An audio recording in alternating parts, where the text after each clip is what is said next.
Hello, hello there guys. Can you see me? Hear me? Anything? Hello? It's first time streaming, so I'm not sure if it's actually working or not. There's a little bit of lag, I think, going on. Why isn't there anything in the background? That's weird. This is very weird.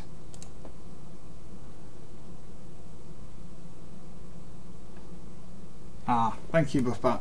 That's right, there's a bit of lag going on with the stream here. Ah, thank you. I'm glad you love me. Not much of a plan tonight. Basically, what's happened is Mrs. Brim has gone out and left me with the children babysitting. So they're all asleep, and I'm going to sit here with you guys, have a few beers, and we'll see what takes us. I do play some Hearthstone. Used to nearly get to pro with that, or we can have a look at some creepy stuff as well and see what the crack is. We will just see though what you guys want to do. Have a look in the chat. One thing I do want to show you guys is basically, I don't know if you all saw, but a few months back I went and did a paranormal investigation at a really creepy place called the Leopard Inn, which is near to my hometown. And what we were going to do is look at the live stream that I did during that, and in that I think I captured something, and it's been bugging me for a while. I want to see what your guys' opinion is of it. So what I'm going to do is actually bring it up now. If I can find the video. Are you guys just getting me and then a black screen behind, or can you see what I see? Because I'd be really interested. If not, I'm going to have to mess about with XSplit a bit.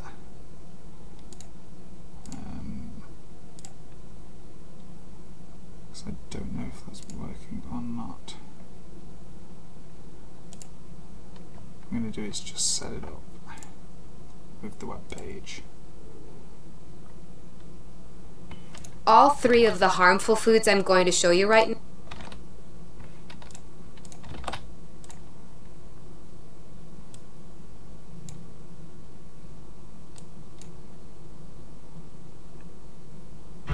Hey guys, I'm Carly Kloss, and I just created my own website with Wix. Now are With labeled Wix, and it's marketed as health foods. Live. When I reveal them to you, you'll be shocked. Live. I'm also Let's going get to some people to turn up first. Yeah. So that's it. Yeah, blank screen. I thought so. Okay, I've managed to set it up with the video. Food. I've already eaten, Alexis. We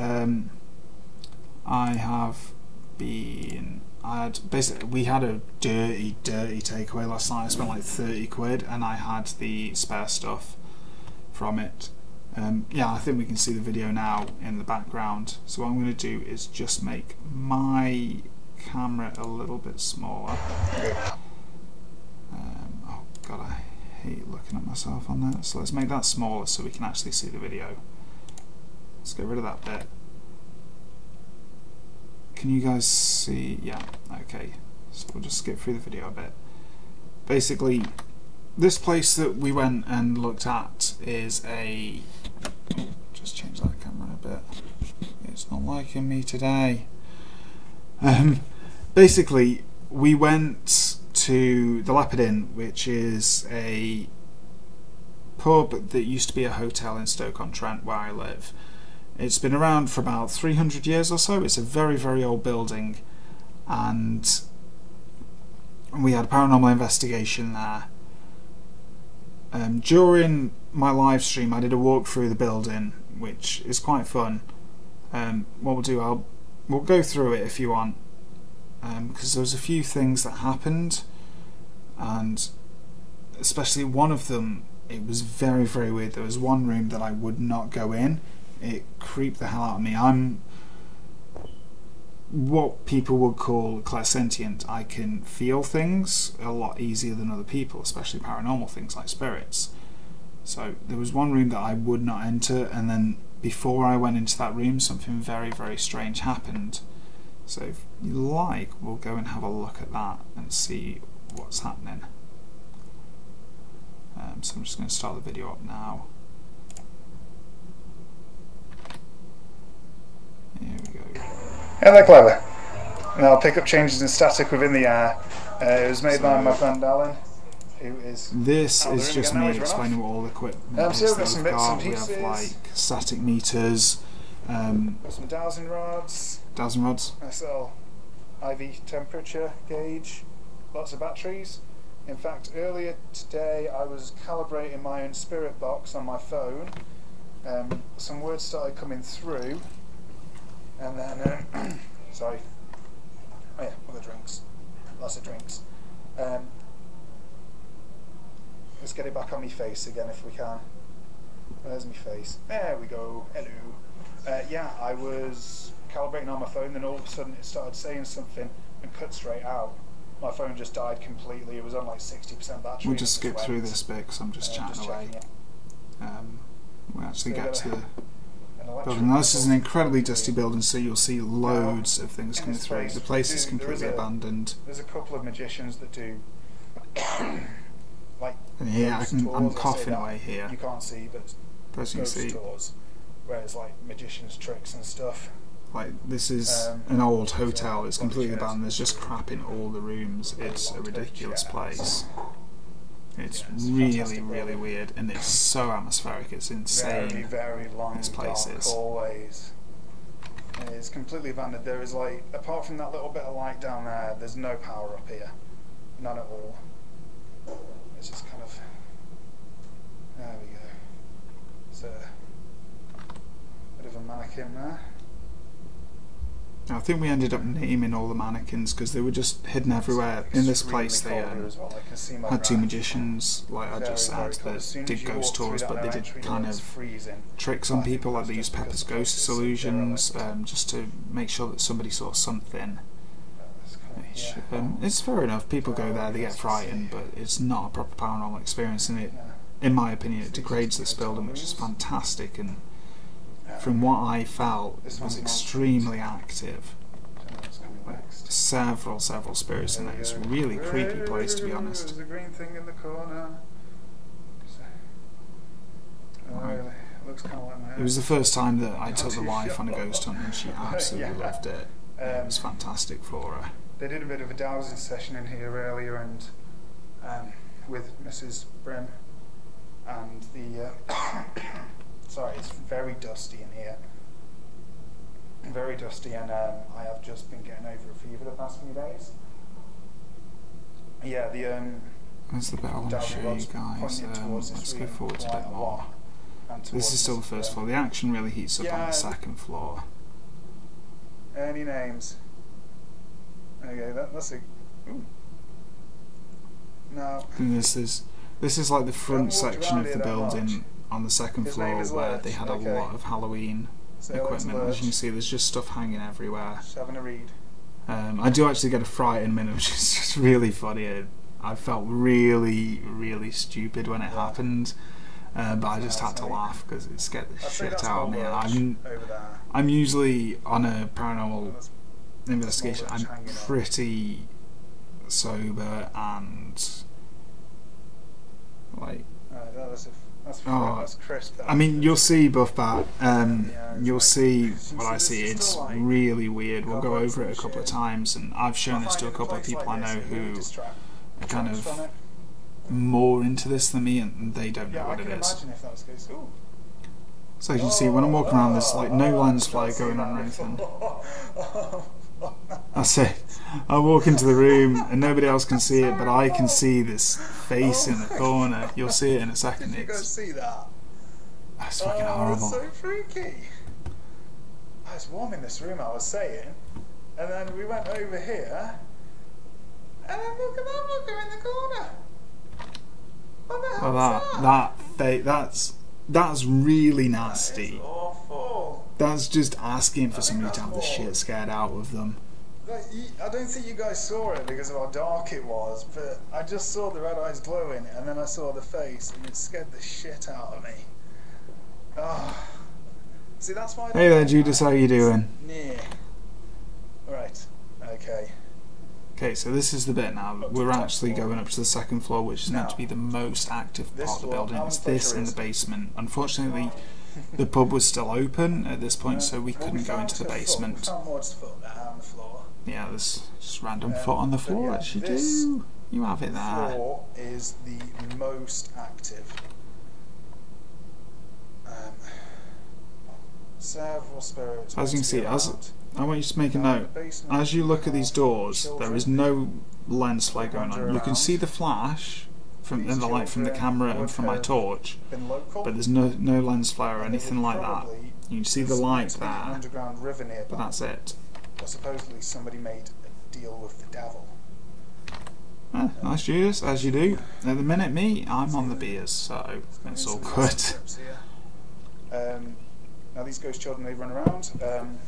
Supposedly there's a function room here, and a couple of people, well, there's a band setting up, and they saw a little girl run all the way across the room.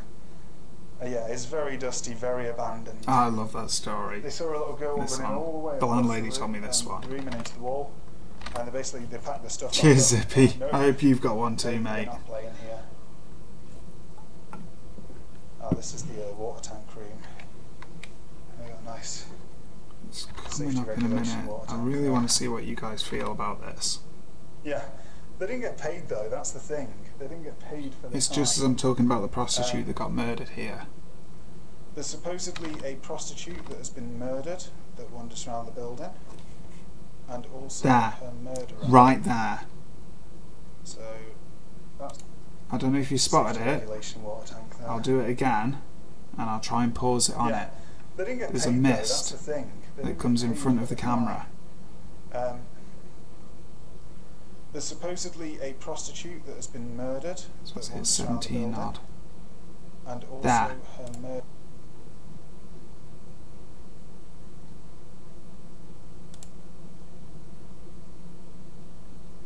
Just around the building. And are you guys seeing that? Do you see what I saw then? The actual little mist.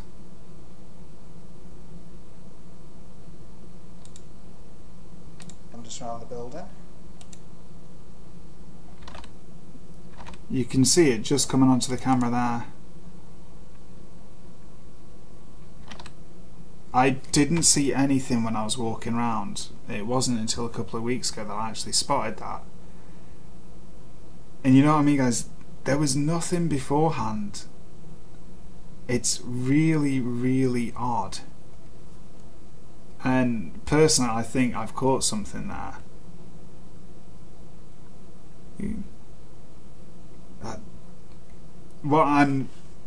You guys obviously, you know top 15s, don't you? You know Chills. I'm going to send this bit of video into him to show him, and hopefully we'll get out one of his videos about YouTubers seeing stuff, because that'd be amazing. I mean, I like Chills. He's a really nice guy. I actually had a big fanboy moment. We did do Zippy, yeah. We did a fair few EVPs. Nothing really major came up, which is a shame, really, because the building's got massive history. So yeah.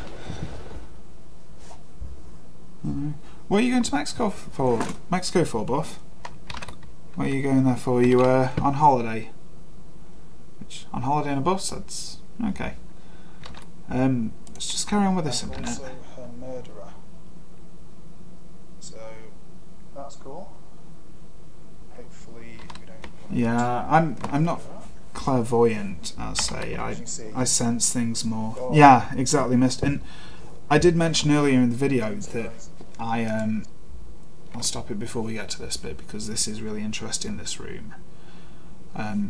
Yeah, I could see my breath. Oh, religious vacation, nice.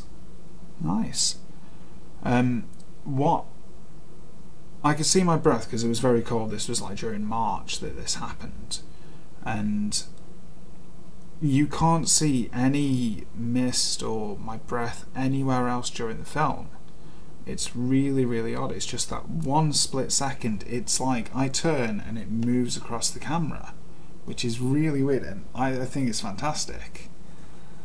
It's really cool. And you know me, my channel, I like doing paranormal stuff. At the minute I'm currently working on the first video in a new series, which I'm going to look at the top 10 most haunted places in each county within the United Kingdom. So that's going to be a big, big series, but it's going to be really, really interesting. Yeah.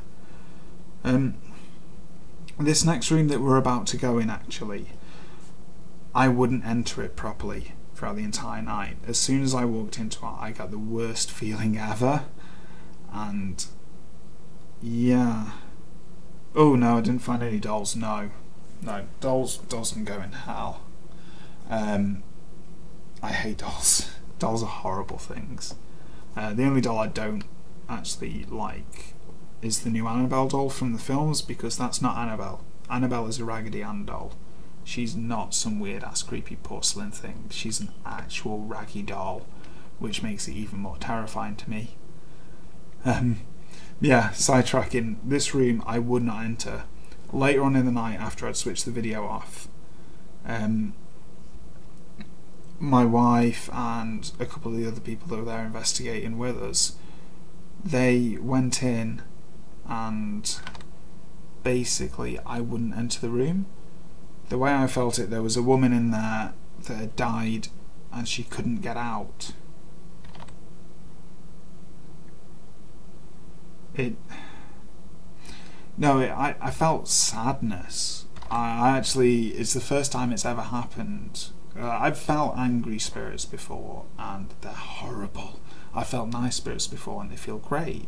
I get it in my own home. My television likes to turn itself off, and then I'll turn it on again, and it'll turn itself off again, and I'll get a massive surge of energy. This just felt sad. She felt like she wanted to go, and I felt myself, I was stood outside and I started literally crying. It was the weirdest thing ever. It was horrible. I just wanted to help this poor girl that had been murdered in this room. But if we look at the video, you'll see I talk about the mannequin in the room. Mannequins don't bother me at all. I have to take a couple of steps into the room and then I back up out. So we'll just take a look at that, and you can see I changed straight away. The rest of the time I've been walking through this abandoned building completely by myself, and then all of a sudden it's just this one room, and then later on in the night I forget about this, and then I go in the room again and it stops me. You see, we have names. Can you see them properly?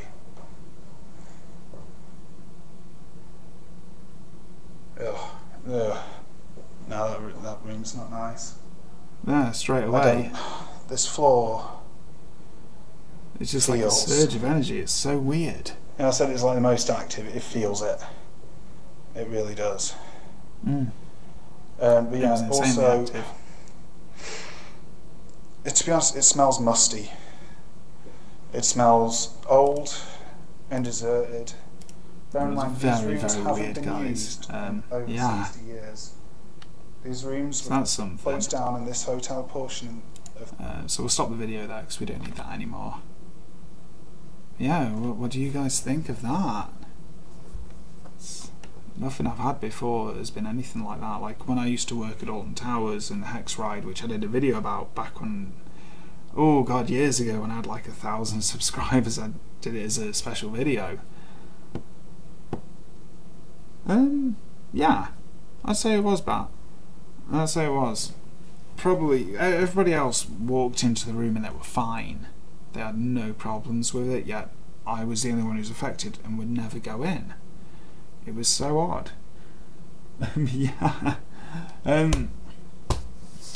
Now, do you guys want to see a little sneak peek at my next video coming out on Tuesday? Pretty sure you do. So basically, what the next video is, you guys know the Appalachians, the region in America.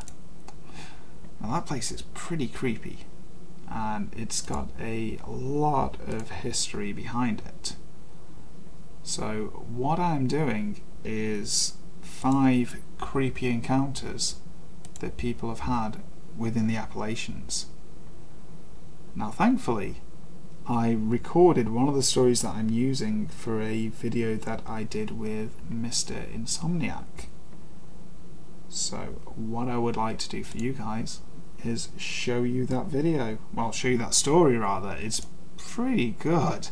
I mean, all the stories that I'm using are fantastic. So I'm just going to try and set up XSplit so that we can use this. Okay.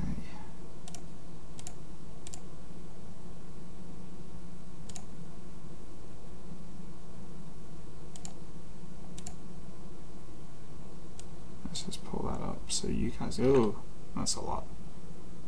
Okay. So this story is called My Story About Camping in the Appalachians. It's by somebody called 6 String Shadows. If I can get it working. Yeah, it's alright, he butchers my name all the time, Zippy. He calls me Brimstone. Yeah, I love Insomniac, him and his brother. His brother, if you don't know, is that creepypasta guy. I'm sure you guys have heard him before. Come on, let's get this open. Sure. No, it's not download it. Have I got it on my desktop? Let's have a look at my desktop, shall we? I know it's a mess. Don't judge me. Please don't judge me. Where is it gone? As you can see, I have some fantastic names for things. Mount Robson. Let's find it now. Ugh. Tell you what, guys, I am the worst. I really am. I should just download this. I am absolutely terrible. Hey there, gamer, how are you doing? Hi, dear. My Story About Camping in the Appalachians Here we go. by 6 String Shadows. A few years back, my girlfriend and I, having hiked several other parts of the Appalachian Trail, decided we want to give the southern portion of Virginia's trail a shot. It's about... In fact, I'm sorry, I'm so rude. Let's find a creepy picture to go with it, shall we? Or a nice picture.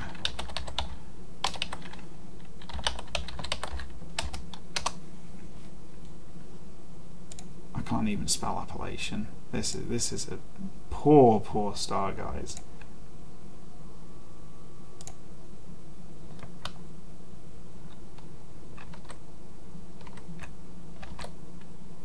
There we go. So we're going to have a picture of the Appalachians for you. No, I haven't heard that buff actually. It sounds interesting. So maybe I'll get to see it at some point. You'll have to tell me what the story's name is, I'll check it out. Hey Nico, we're good. We are just about to listen to a story from my next video, which is coming out on Tuesday. It's going to be a video about horror stories that people have had in the Appalachians. So with that, I'm going to leave you guys for a moment just while I do some stuffs, and we'll hear my story about camping in the Appalachians. My Story About Camping in the Appalachians by 6 String Shadows. A few years back, my girlfriend and I, having hiked several other parts of the Appalachian Trail, decided we want to give the southern portion of Virginia's trail a shot. It's about 166 miles long and runs through George Washington and Jefferson National Forests from Roanoke County to Perrysburg in Giles County. This is definitely one of the more remote and less travelled parts of the trail, which is exactly what we were looking for. We gathered our gear and made our way to the start of the Virginia Creeper Trail to begin our journey. We had planned our journey to end at Damascus, and figured that by the time we got there, we would be more than ready to get home to our own beds. It was early October, and the changing of leaves and colours were amazing. The air was crisp and cool, perfect hiking weather with beautiful scenery. The majority of the trip was pretty uneventful, just your typical hike. But our last couple of nights is where things got weird. On this portion of the trail, you're supposed to camp on the trail or a designated shelter. We didn't really want to run into other people, and didn't want anyone coming up on us in the middle of the night, so we decided to ignore those suggestions and find our own little spot off the trail. A little searching around, and we found a spot a little ways off the trail in the middle of a small clearing. It was perfect.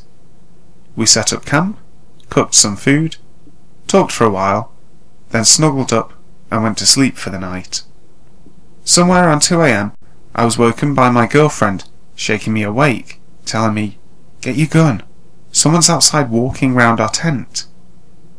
She informed me that she woke up to what sounded like someone right outside the tent, running a knife or something along the side while circling us.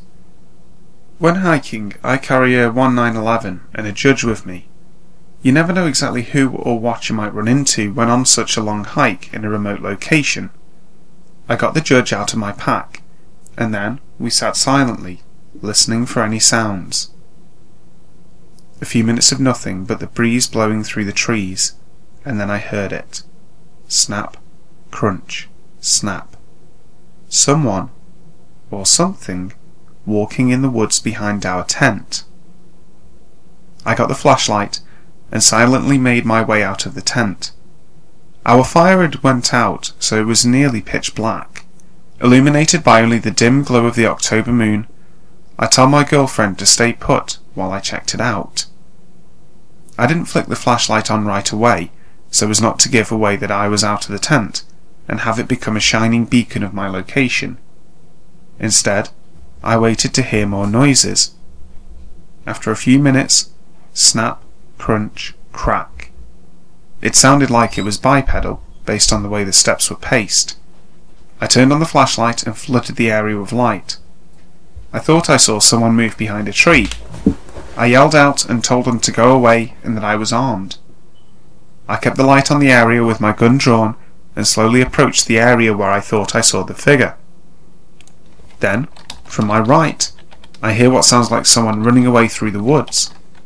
I spin and face my light that way, and then, from the original spot, hear who or whatever was there take off into the woods. There's no way I'm giving chase, so I return to the campsite. I tell my girlfriend about what happened, and I end up sitting guard outside the tent, in the darkness, until daybreak. In the morning, I looked around a bit for signs of who or whatever it was, and I discovered a boot print in some soft, moist dirt not far from our tent. It wasn't mine, and it wasn't my girl's. This freaked me out, as it confirmed that someone, perhaps more than one person, was skulking around our tent in the dark. I kept it to myself, because I didn't want to freak my girl out any more than she already was. At this point we were pretty deep in, and still had 2 days left. That day we walked a little faster than normal, and covered as much ground as possible. When it came time to set up camp, I found a spot near a cliff where we could place the tent in a small overhang and prevent anyone from coming up behind us. The whole day up to this point, I had the feeling we were being followed. I had no confirmation of this, as I hadn't seen or heard anyone else, but it was just a gut feeling. We set up camp and made some food, then retreated to the tent. I gave my girl the 1911, and I kept the judge right next to me, and I assured her that if I slept at all, it would be with one eye open. After a while she drifted off to sleep, and I stayed awake listening to the sounds of the woods at night. I was awake for a few hours, just waiting to see if anything was with me, and I drifted off. I awoke some time later to what sounded like someone going through our stuff outside the tent. I grabbed my gun and woke my girlfriend, shushing her to be quiet. From the faint glow of the fire, I could see someone's silhouette against the tent. There really was someone out there. I yelled out to them something along the lines of, "We're armed, get the fuck out of here." They dropped what they were doing and bolted. I came out of the tent, gun drawn, and ready to shoot someone. Our stuff was strewn all about. They had rummaged through quite a bit of our stuff. I walked to the edge of the woods in the direction whoever was out there had fled. There was a creek nearby, and I walked to the edge, where there was a small trail running alongside of it. Down the creek, I could see a light. It looked like a lantern the way it flickered. Then, I saw 3 more emerge from the other side of the woods. I told my girlfriend to start packing up whatever she could, and that we were leaving now. We packed up everything of value, left the tent and a few other items, and headed back onto the trail, in the middle of the night. I kept hearing people talking off in the woods, and hearing branches snap for quite some way. I kept looking behind us every few seconds to make sure nobody was coming up on us. It was completely nerve-wracking. If something happened, we were still a long way from anywhere, and quite literally on our own, since we hadn't seen another hiker the entire time we had been out there. I really felt we were in serious danger. We'd been walking for quite some time when I heard something in the woods behind us. As we rounded a corner, I turned around and saw someone step out onto the trail and just stand there watching us. It was just as the sun was coming up, and there was barely any light. I couldn't make out any features, just the silhouette. I stopped and looked at them for a second, and asked them who they were and what they wanted. They just stood there silently watching us, and then turned and walked back into the woods. We picked up the pace and kept going, looking back every so often. We didn't see them again, but my gut told me they were still there for quite a way. We eventually reached the end of the trail and got to where we had parked my girlfriend's car, extremely exhausted. We made it out of the Virginia woods, without becoming a meal for a clan of cannibalistic inbred hillbillies, which is what I pictured happening in my head the whole time. I have no idea who they were, or what they wanted. Maybe it was just somebody messing with us. Maybe it really was a clan of deformed hillbillies who were hunting us. I will never know, because I will not be returning to find out. And there we go. That's just one of the stories that we've got going on Tuesday. Hope you guys enjoyed it. It's really creepy, some of the things that happen in the woods. Like I said, I'm kind of glad I live in the UK. We don't really have that many woods, and where I live it's pretty much like farmland. I live in the city. I mean, there's some nasty stuff that happens. I know somebody was found in one of the local parks dead last night. Just found a body, no idea what's happened with it. I'm going to probably follow that up. Yeah. I'm guessing if we go to another story time, this is about Chilling Tales for Dark Nights. I know these guys, they've done some shady things in the past. They called out a lot of people when they went to Patreon due to the whole YouTube situation with advertising, and they angered a few people like Rob Dyke. Rob Dyke was not happy with them at all. He really wasn't. Now they do a competition called Evil Idol, which is basically it's like the X Factor or American Idol but for horror narrators, and I entered it because I thought, why not, let's give it a go. Now all I got on that was positive feedback for my video. Basically I had to record a story which was about 5 minutes long. Maybe I cheated, I went for an 8-minute story. I read The Cats of Ulthar by H.P. Lovecraft, and I think my ratings on YouTube, I had like 3 competition, which is a shame because it's random. But yeah, the whole apocalypse thing really isn't that fun. I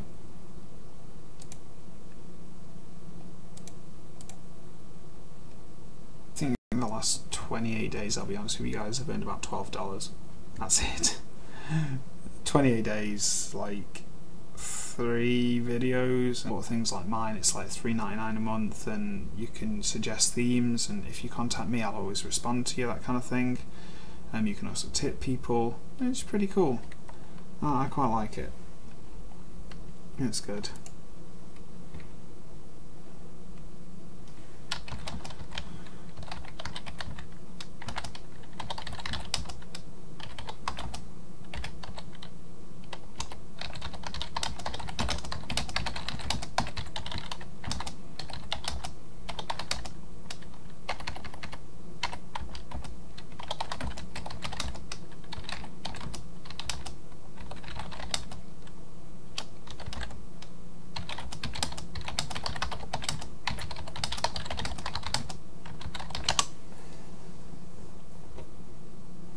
I don't even know what's happening here, guys. I'm really sorry.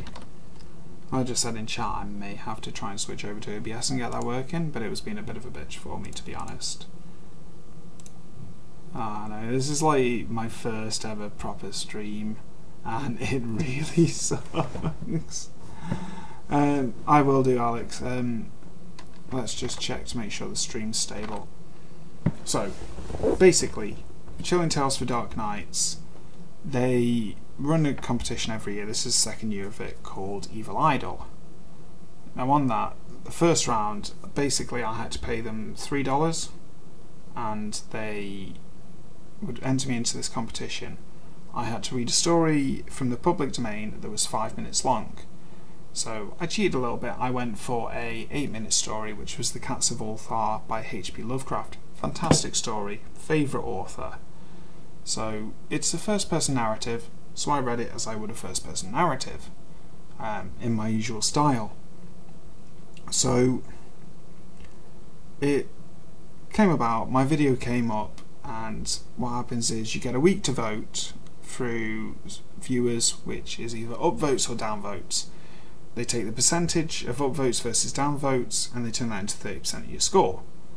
Then they have their group of expert judges, which is basically their narrators like Otis Geary, GM Danielson, Craig Goshak, who's the director, and they give you a score out of 10 each. There's 8 people, and they turn that into 70% of your score. Now I had a really good 30% from the viewers. I had nothing but positive feedback from everybody, and I ended up with like 84% positive votes on the video.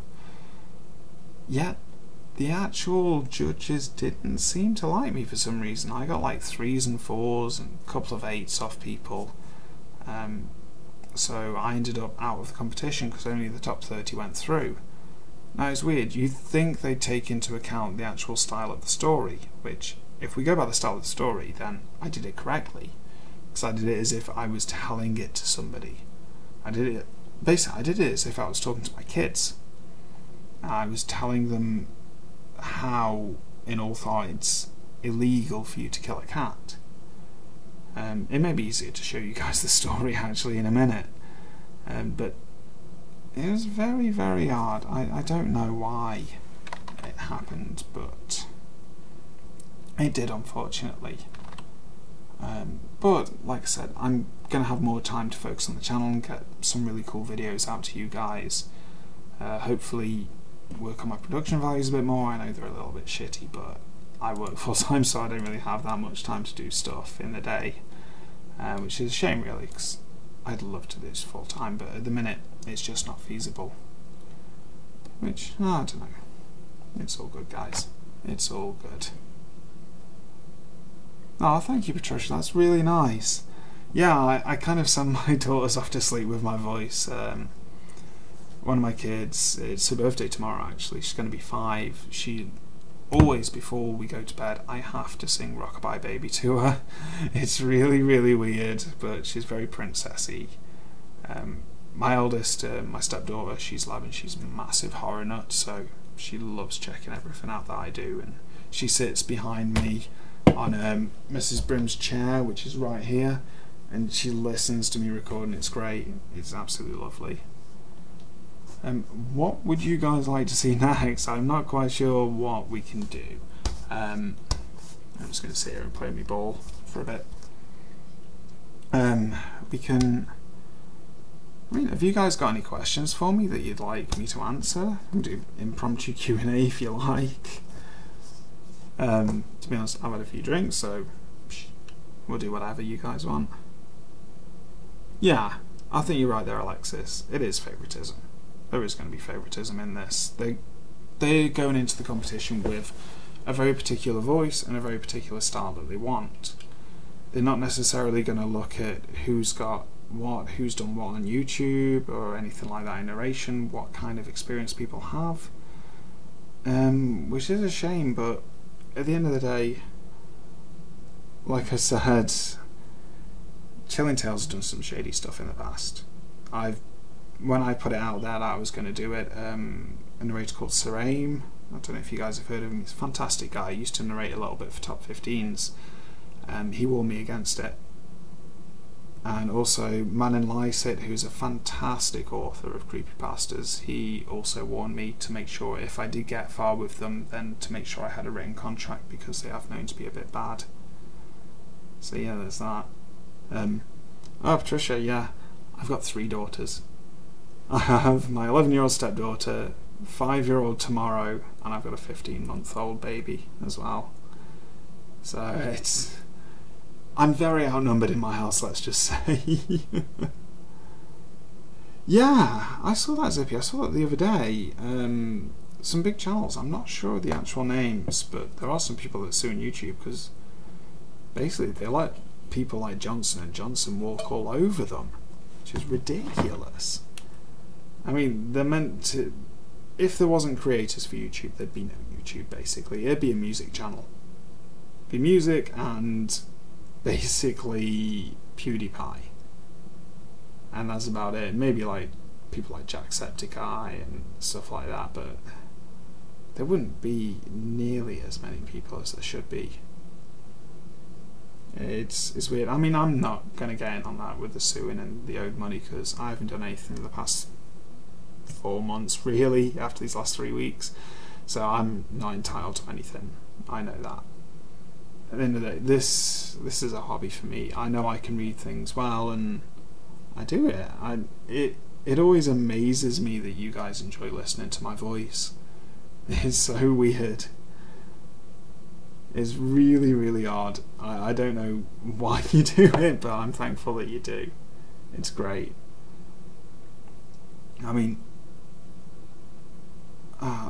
it feels like a lot of horror narration sometimes is oversaturated. There's people who are reading creepy tales off Let's Not Meet all the time. That's why I try and be a bit different. That's why I read the odd creepypasta that I like and that people ask me to read, and then I do paranormal encounters in the odd list video because it's just something that I can stretch myself out with. It's really fun. At the end of the day, there's nothing better than actually going and reading some creepy shit. It's great. So I'm just checking that Mrs. Brim's alright. She's out on the town tonight, bless her. She's gone to one of the rock and metal nights that are nearby, and she's dressed up as Link from Legend of Zelda because it's like a gaming theme tonight and they always have a competition. So hopefully she'll win.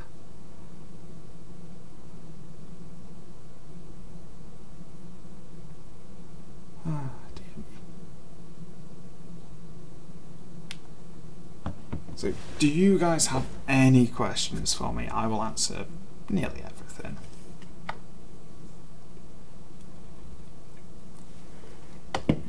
Or, if you wish, I can play you guys the Cats of Ulthar, which is my...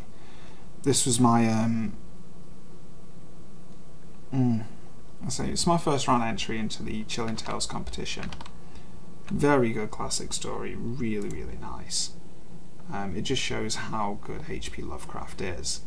The guy can make something as innocent as cats, like, really, really dark.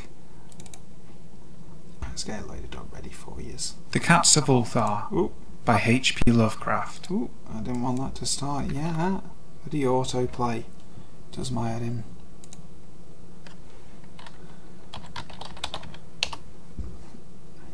Let's see if there's any pictures for Ulthar that we can use.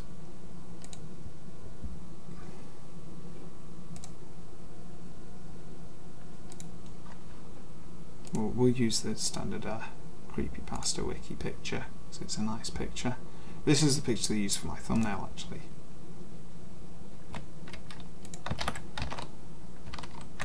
Let's change the picture on here, eh?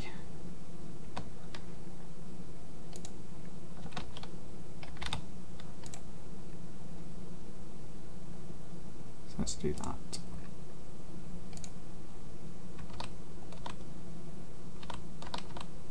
Where have you all gone? I do sometimes, like, it depends when I'm recording actually. If I'm recording in the morning, I'll usually sit down, have a cup of coffee, get everything sorted. In the morning I'm very phlegmy, it sounds disgusting, but I am, so I'll do lots of coughing. Usually I make silly noises when I fuck up. So I'll be talking and I'll say the wrong word and you'll just hear me go blah, blah, blah, blah, blah, and get my tongue going. It's really hard, or I just go like nah, nah, nah, nah, just to work the muscles up. But generally when I start fresh. My actual day job, I work in customer services, so sometimes I have to work on the phone, so I'm very, very comfortable talking a lot, which is great. But when I'm on the phones, I get moaned at, so I don't really like it that much. Yeah, so there is the odd noises. I might start compiling them, my fuck-ups, and just put them into maybe a blooper video every so often. So that's it. Yeah, if anybody came into the stream while I was making them weird noises, there's no context. They're the noises that I make when I mess up on a video. The question was asked, do I make silly noises when I'm recording? Okay. So, now guys, I am going to give you another creepy narration. This is The Cats of Ulthar by H.P. Lovecraft. We just make sure that I've actually got the proper audio going with the sources. Yeah, we've got the audio. Let's just double check. Here we go. Enjoy. The Cats of Ulthar by H.P. Lovecraft. It is said that in Ulthar, which lies beyond the river Sky, no man may kill a cat. And this I can verily believe, as I gaze upon him who sitteth purring before the fire. For the cat is cryptic, and close to strange things which men cannot see. He is the soul of antique Egyptus, and bearer of tales from forgotten cities of Meroe and Ophir. He is the kin of the jungle's lords, and heir to the secrets of hoary and sinister Africa. The Sphinx is his cousin, and he speaks her language. But he is more ancient than the Sphinx, and remembers that which she hath forgotten. In Ulthar, before ever the burgesses forbade the killing of cats, there dwelt an old cotter and his wife, who delighted to trap and slay the cats of their neighbours. Why they did this I know not, save that many hate the voice of the cat in the night, and take it ill that cats should run stealthily about yards and gardens at twilight. But whatever the reason, this old man and woman took pleasure in trapping and slaying every cat which came near to their hovel. And from some of the sounds heard after dark, many villagers fancied that the manner of slaying was exceedingly peculiar. But the villagers did not discuss such things with the old man and his wife, because of the habitual expression on the withered faces of the two, and because their cottage was so small and so darkly hidden under spreading oaks at the back of a neglected yard. In truth, much as the owners of cats hated these odd folk, they feared them more, and instead of berating them as brutal assassins, merely took care that no cherished pet or mouser should stray toward the remote hovel under the dark trees. When, through some unavoidable oversight, a cat was missed, and sounds heard after dark, the loser would lament impotently, or console himself by thanking fate that it was not one of his children who had thus vanished, for the people of Ulthar were simple, and knew not whence it is all cats first came. One day, a caravan of strange wanderers from the south entered the narrow cobbled streets of Ulthar. Dark wanderers they were, and unlike the other roving folk who passed through the village twice every year. In the marketplace they told fortunes for silver, and brought gay beads from the merchants. What was the land of these wanderers, none could tell, but it was seen that they were given to strange prayers, and that they had painted on the sides of their wagons strange figures with human bodies and the heads of cats, hawks, rams, and lions.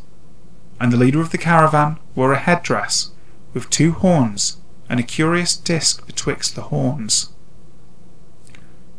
There was in this singular caravan a little boy with no mother or father, but only a tiny black kitten to cherish. The plague had not been kind to him, yet had left him this small furry thing to mitigate his sorrow, and when one is very young, one can find great relief in the lively antics of a black kitten. So the boy, whom the dark people called Menez, smiled more often than he wept, as he sat playing with his graceful kitten on the steps of an oddly painted wagon. On the 3rd morning of the wanderer's stay in Ulthar, Menez could not find his kitten, and as he sobbed aloud in the marketplace, certain villagers told him of the old man and his wife, and of sounds heard in the night. And when he heard these things, his sobbing gave place to meditation, and finally to prayer. He stretched out his arms toward the sun, and prayed in a tongue no villager could understand, though indeed the villagers did not try very hard to understand, since their attention was mostly taken up by the sky, and the odd shapes the clouds were assuming. It was very peculiar, but as the little boy uttered his petition, there seemed to form overhead the shadowy, nebulous figures of exotic things, of hybrid creatures crowned with horn-flanked discs. Nature is full of such illusions to impress the imaginative. That night the wanderers left Ulthar, and were never seen again, and the householders were troubled when they noticed that in all the village there was not a cat to be found. From each hearth the familiar cat had vanished. Cats large and small, black, grey, striped, yellow and white. Old Crannan, the burgomaster, swore that the dark folk had taken the cats away in revenge for the killing of Menez's kitten, and cursed the caravan and the little boy. But Nith, the lean notary, declared that the old cotter and his wife were the most likely people to suspect, for their hatred of cats was notorious and increasingly bold. Still, no one durst complain to the sinister couple, even when little Attal, the innkeeper's son, vowed that he had at twilight seen all the cats of Ulthar in that accursed yard under the trees, pacing very slowly and solemnly in a circle around the cottage, 2 abreast, as if in performance of some unheard-of rite of beasts. The villagers didn't know how much to believe from so small a boy, and though they feared that the evil pair had charmed the cats to their death, they preferred not to chide the old cotter till they met him outside his dark and repellent yard. So Ulthar went to sleep in vain anger, and when the people awoke at dawn, behold, every cat was back at its accustomed hearth, large and small, black, grey, striped, yellow and white. None was missing. Very sleek and fat the cats did appear, and sonorous with purring content. The citizens talked to one another of the affair, and marvelled not a little. Old Crannan again insisted that it was the dark folk who had taken them, since cats didn't return alive from the cottage of the ancient man and his wife, but all agreed on one thing, that the refusal of all the cats to eat their portions of meat or drink their sources of milk was exceedingly curious, and for 2 whole days the sleek, lazy cats of Ulthar would touch no food, but only dozed by the fire or in the sun. It was fully a week before the villagers noticed that no lights were appearing at dusk in the windows of the cottage under the trees. Then the lean Nith remarked that no one had seen the old man or his wife since the night the cats were away, In another week, the burgomaster decided to overcome his fears and call at the strangely silent dwelling as a matter of duty. Though, in doing so, he was careful to take with him Shang the blacksmith and Thul the cutter of stone as witnesses.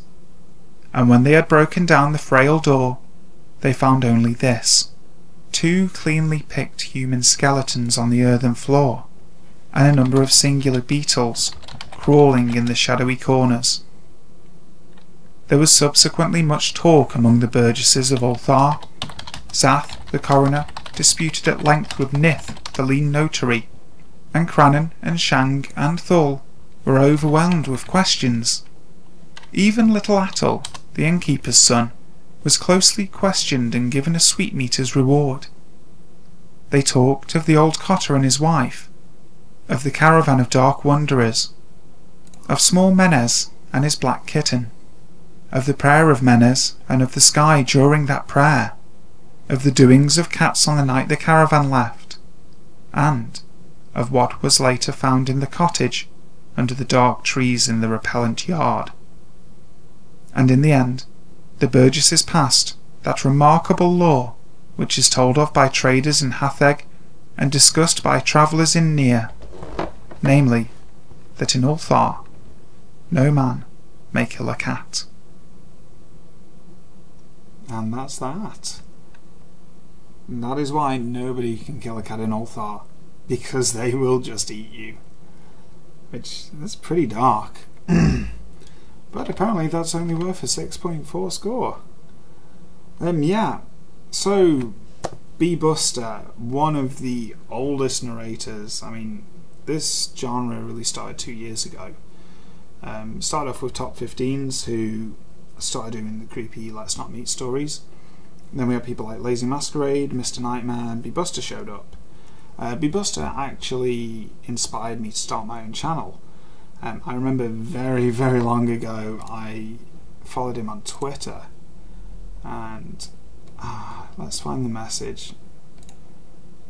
I mean, we used to talk a lot, but then we kind of fell out of touch as he got big. Because I followed him and I got an automated message. Well, I got a message back from him saying, "Hey, I've got a YouTube channel. Do you want to check it out and subscribe?" I was like, "Well, I already subscribed to you, mate." And I said, "I subscribed to you though. Here's my channel. Do you want to give some feedback?" And he was like, "Yeah, sure." And he gave me loads of really good advice on the channel that really, really helped me out a lot. He's a really nice guy. I think something that happens to a lot of people who get really big is they kind of forget about the people who are smaller than them. Don't mean it in a nasty way, he's a very nice guy, but he focused too much on himself, I think. He has quit YouTube because of the advertising thing that's happening, though he is continuing to stream on Twitch quite a lot. I think he's hit like 7,000 subscribers on Twitch, which is a fair bit. I'm pretty sure he's got a Patreon as well. But it seems like a lot of people are going over to a site now called VidMe. They're very, very happy with new people that are coming over. It's kind of like YouTube, but you can subscribe to people like on Twitch, and you can tip like on Twitch as well if you like it. So there's that people are kind of doing. Oh yeah, absolutely zippy. It happens, like, it kind of happened to Lazy as well. Chills from Top 15s is a really nice guy. He's done like my past 2 Halloween specials. He's excellent. But yeah, YouTube have really shot themselves in the foot at the minute. It's daft. With them being so big, they're still beholden to advertisers because they want a little bit of that. They need that money going, don't they? Which, it's a shame, guys. It really, really is. But VidMe are great. In fact, they're actually looking. They've got a few categories, and they're looking at just putting in like a horror category for all the narrators that are going over. I know Mr. Creepy Black Pastor. He's quit YouTube now. He's only uploading on VidMe. It's a shame. I mean, I'm going to continue plugging. I'm going to put videos on both VidMe and YouTube. and I will continue doing that, because for me it's not about fame, it's not about money, it's about doing something I enjoy, and it's my catharsis, it's my let out. Yeah, there are still a lot of people around. I know that creepypasta guy, he's not going anywhere. He's as far as narrators go, he's one of my best mates. Him and Insomniac, they're both proper bros to me. Same with Sir Aim, he's a really nice guy, absolutely nuts Dutch dude. He's fucking mental, but he's great. Yeah. No, money is the worst evil in the world, except we actually need it, which is a shame, really. Let's just go back to like Soviet Russia, that'd be great. We'll do that. I mean, as long as I get Disney films and Marvel films, I'll be happy. Just give me comic book films, I'll go for it. I mean, it's like, I remember last Halloween, I reached out to... who was it now? I think it was Jamaica. I said, hey, I don't know if you remember me, and he did. Straight away, he was like, yeah, I remember you, dude, how are you doing, and everything. It's just so weird, like, I'm in a very odd place where I'm a smallish channel, like 21,000 subscribers. I say smallish, that's a ridiculous number of people who are subscribed, but I'm not as big as many of the big ones, and they, I don't know, it's weird. It's very odd. I'm in an odd place at the minute. I'm insanely thankful for the people that watch me, and you guys that are watching me now just talking shit. But it's something that I do as catharsis. Oh yeah, I love Disney films. I recently watched Moana, fantastic film, and it kept my children quiet for like an hour and a half. It's great. Anything that keeps my kids quiet. Let's have a look, Alexis. Any collaborations I would like to do? I mean, it's been a while since I've done a collaboration. I recently did one with a channel called Fear Crawler. It was his 500 subscribers. And he asked people to just send a recording over. So I did one, it was one of Man in Lycett's stories called The Disappearances on Mount Robson. I'll link up his actual video. He in fact liked my reading so much he put it first, which was really, really sweet of him. Really nice guy. If you want to watch that, it's 15 narrators doing different stories, and it's available here. Mine's number 1 on the video, but it's got people like Markbot in it. Who else is on it? Oh no, that's the live stream. I am an idiot. I'm doing the wrong thing. Where's the actual video for it? Ah, here we go. Yeah, I'm an absolute idiot, guys. I apologise. That's the right one. That's the right one right there. It's got Markbot on it. Myself, Miss Monster, Gothic Librarian, who I am doing a story for one of her mega collaborations as well. Creepy Blonde Girl, she's pretty good. And just a lot of smaller channels that you may not have heard of. I certainly haven't heard of half of the people on this, but there's a lot of good narrators there. Which is the thing, the narration community is very grassroots. There's a lot of people just going for it, and they're really having fun, which is what it's all about, because that's what horror is, it's fun. It really, really is. Like, one of the horror films I'm looking forward to watching this year is Death House, which is basically The Expendables, but with horror characters. It's got everybody, like the guy who played Jason's in it, and the guy who played Candyman's in it. It's friggin' insane. I can't wait for that. That just sounds mental. I love that. No. So collaborators I'd actually like to collaborate with. I'd like to do something with Lazy Masquerade. He's a fellow Brit, like Insomniac is, and that creepypasta guy. I'd love to do something with him. I'd love to do something with Mr. Creepypasta. I mean, that guy's the god of it all, really. Or Chills, I'd love to narrate a video on top 15s. I really would. Because he did that for a while where he did take people in and do it. Southern Cannibal, I'd like to do some stuff with him, or Swamp Dweller. They're both pretty nice guys by everything that I see that they put on their social media. So I'd love to check that out.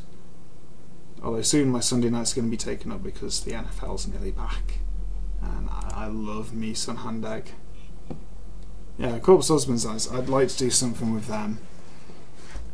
I've been pretty lucky with my Halloween specials. I've always had very good people on.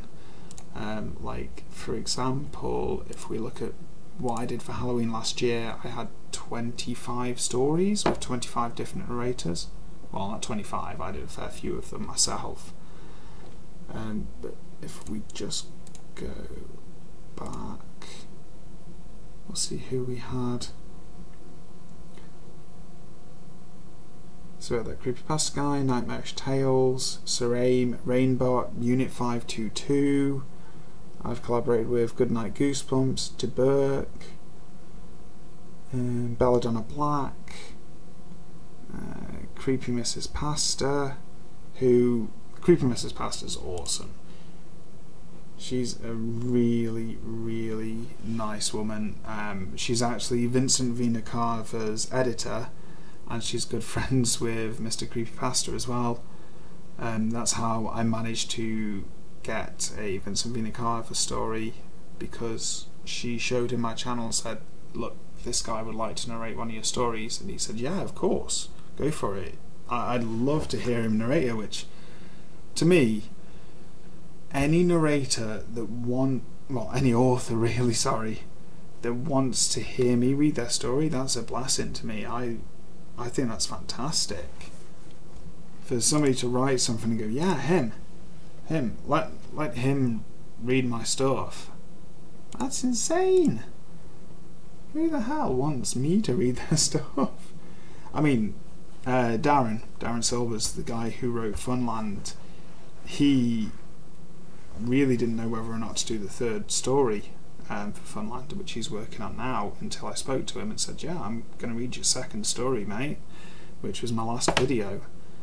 And in fact, when that comes out, I will be reading it, of course, because Funland is one of my favourites. It's very Five Nights at Freddy's. And yeah, it is. It's a great honour, Zippy, yeah. A bigger on it is, in the third story, I've been promised that I am going to be name dropped in it, pretty much. I'm going to have a feature in the story, so I'll be reading about myself, which is really weird, but it's really a great honour, and it's like I'm there forever and a little bit of the internet, which I suppose I'm already, but even more so. Yeah. Right, I think unless you guys have got any more questions, we're going to probably start wrapping this up, just because it's been a while, and getting pretty tired now. It's about 1 AM here. It's my daughter's birthday tomorrow, so I should probably get some sleep, because I've got a barbecue to man. I need to cook some meat and not burn my face off. Yeah, I mean, more than happy to take a couple more questions from you guys if you've got any of them. I'd like to see. So, Conjuring 3, just have a look, Zippy. Witch's Doll. Is that about the nun? Are they doing something else with the nun? See, I have a real problem with the Conjuring films, because Ed and Lorraine Warren mean a lot to me. They're very, very good investigators, but they're just mangling their cases. I mean, with the Enfield horror, they had nothing to do with that. That was a very British case that I followed and I know a lot about, but they never had anything to do with it. Yet they've made a film about it under their name. And like the whole changes they did with Annabelle, it's very weird. It's like A Haunting in Connecticut. That took a lot of liberties with their actual investigation. But that's a thing for another time. One day I'll write a video about how horror films got it horrifically wrong. But yeah, it is. Again, all about that, all about the green. Indeed. But thank you guys ever so much for coming and watching me.